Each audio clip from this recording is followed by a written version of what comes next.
Kapag daw tayo ay palipat-lipat ng tirahan, nangangahulugan daw ito mayroon tayong kumbaga pinagtataguan o iniiwasan.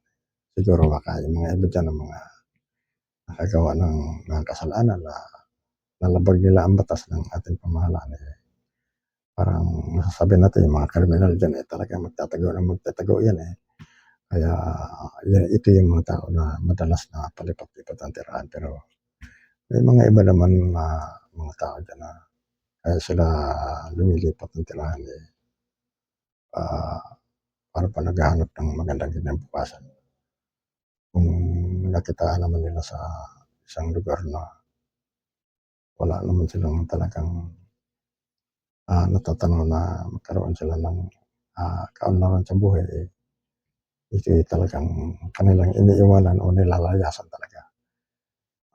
Madalas nangyayari yan sa lalo na doon sa mga lugar na nasa probinsya. Kung ating babalikan yung mga ninuno namin yung nagpalipat-lipat na tirahan kung saan-saan doon sa Kabisayaan na kaminsan sila ay kumbaga pinanganak sa Cebu, lilipat sila ng Negros. Kasi doon daw sa Negros masarap na doon mamuhay dahil tayo mahilig magsaka. Marami daw pwede doon mga lupain na pwedeng sakahin. Yan ang nangyari sa mga ninuno ko noon. Na sila ay lumipat sa lugar namin sa Negros. Parang wala pa rin yung kanilang ginagawa puro pagsasaka pa rin.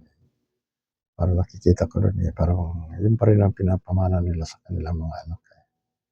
Kaya kami mga apo nila parang sa nakikita ko wala akong magandang bukas dito. Wala akong magandang kinabukasan dito pagka ako'y dito siguro lumaki. Kaya napag-isip-isip ko ng mga panahon na yun na kailangan akong lumayo sa lugar na ito. Lalo nakita ko talaga na punong-puno ng mga paghihirap ang mga tao doon. Kaya yan ang ginawa ko. Kaya ang mga iba na palipat-lipat ng tirahan, hindi natin masasabi na sila yung mga tao, mga kriminal na mayroong pinagtataguan. Sila naghahanap din ng mga pamamaraan para kung paano nila mapaunlad ang buhay na sana magkaroon ng magandang kinabukasan na hindi tayo matulad din sa kanila na napakahirap talaga ang buhay.